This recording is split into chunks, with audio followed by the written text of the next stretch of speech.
We don't know yet whether the U.S. will get actively involved in Israel's strikes on Iran or more involved. But one major factor could be Iran's Fordo nuclear facility, buried deep inside a mountain. I was just mentioning this. And Israel's ambassador to the U.S. has said that Israel's operation in Iran has to be completed with the elimination of Fordo. But to do that, experts think Israel might need to use a bomb that only the U.S. is capable of dropping. Kelsey Davenport from the Arms Control Association told the Washington Post that Israel can't destroy hardened sites like Fordo without U.S. military assistance. These circumstances raise a lot of questions. Like, is this just about the one nuclear facility? I mean, that's a significant decision, too. But is it just about that? How did Trump become so receptive to U.S. involvement? That's a hard to answer one.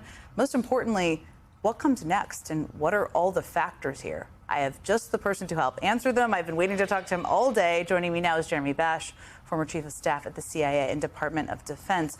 I was just telling you, when I was reading everything over the last 24 hours, I just had this list of things that seemed contradictory, that were hard to understand. And I'm sure I'm not the only one. So let me just start with Fordo, because Fordo is 200 kilometers away from Tehran. It is a huge nuclear facility site, one that Israel has wanted to get rid of for a long time. Trump also posted evacuate Tehran when he was saying he was leaving the G7. What do you make of all of these pieces? One, can they get rid of Fordo without the U.S. military? Can they do it remotely without the U.S. military? I think the answer is no, but you tell me if you agree with that. And two, what did you make of the Tehran evacuation call? Because that's a city of 9 million people. Well, Israel does not have a bomber force. It has an effective fighter force, aircraft that can conduct aerial targeting, but it can't actually carry that 30,000 MOP, that massive ordnance penetrator, which is the only weapon that can go deep into the mountain. And what Iran did, and the Obama administration, when it came in 2009, saw the intelligence that Israel had developed that showed that Iran had buried deep under a mountain a Cascade Hall to spin centrifuges to develop weapons-grade uranium, that's bomb fuel for a nuclear weapon, deep in a mountain. If you're interested in civilian nuclear power, you don't have to build a bunker of a Cascade Hall. And by the way, the Cascade Hall was small, meaning it wasn't large enough to provide civilian nuclear power. It was so small, but it had just enough capacity to build a nuclear weapon. And so since that time, Israel, the Gulf countries, Europeans, and the United States have been very focused on freezing what Iran is doing at Fordo. And all of the diplomatic efforts have, frankly, been unsuccessful. Trump pulled out of the Iran deal that had inspectors on site. There were reports that Iran was dispersing some of its capabilities. Israel says there's new intelligence saying that Iran is moving more quickly to enrich uranium and develop a nuclear weapon.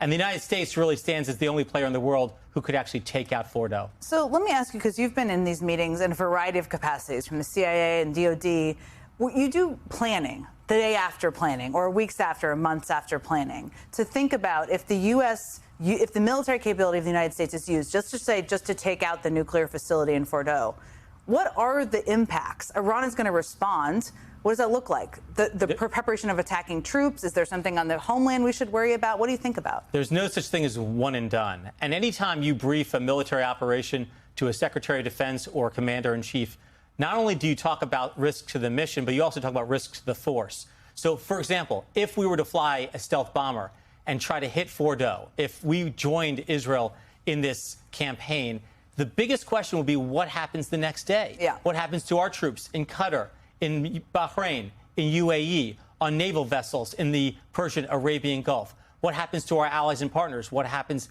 back to Israel? What happens to Jordan? What happens to Egypt? What happens to UAE and Saudi Arabia and the other GCC countries? So we have a lot of interest at stake. There's no such thing as one and done. We can't just fly a weapon into a nuclear facility and say, that's it, that's the end of the nuclear program. First, you can't really kill off know-how. So Iran is going to still try to get a nuclear capacity. We have to be very vigilant through diplomacy and other means, including deterrence, to prevent Iran from continuing to want to get a nuclear weapon. Let me ask you about some of the other pieces beyond Fordo, because Netanyahu did not take off the table going after trying for a regime change, which would I mean, they've already taken out some of the leaders there.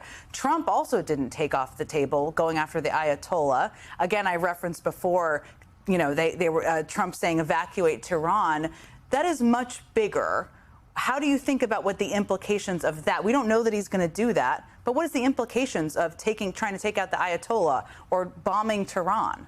Well, I subscribe to the Colin Powell rule, which is the Pottery Barn rule. You break it, you buy it.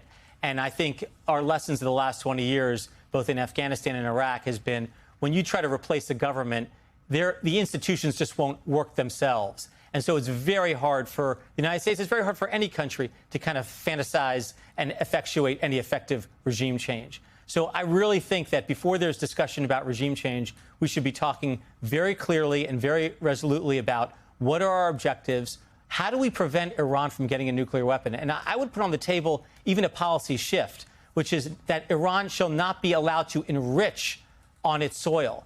All the other diplomatic deals have allowed for some enrichment and said, you can enrich to low levels. I think maybe we have to be tougher and say no enrichment on Iranian soil and then see if Iran takes that deal. We only have about less than a minute left, but I mean, do you think there's any scenario where a discussion over a deal is even possible right now? I mean, Trump's not out there right threatening. now. Yeah. Not right now, but I do think in the medium term, over the coming weeks and months, we're going to have to talk to the Iranians, either directly or indirectly. Ultimately, Jen, the only way we're going to stop Iran from becoming a nuclear weapon state is through a diplomatic effort coupled with strong military force.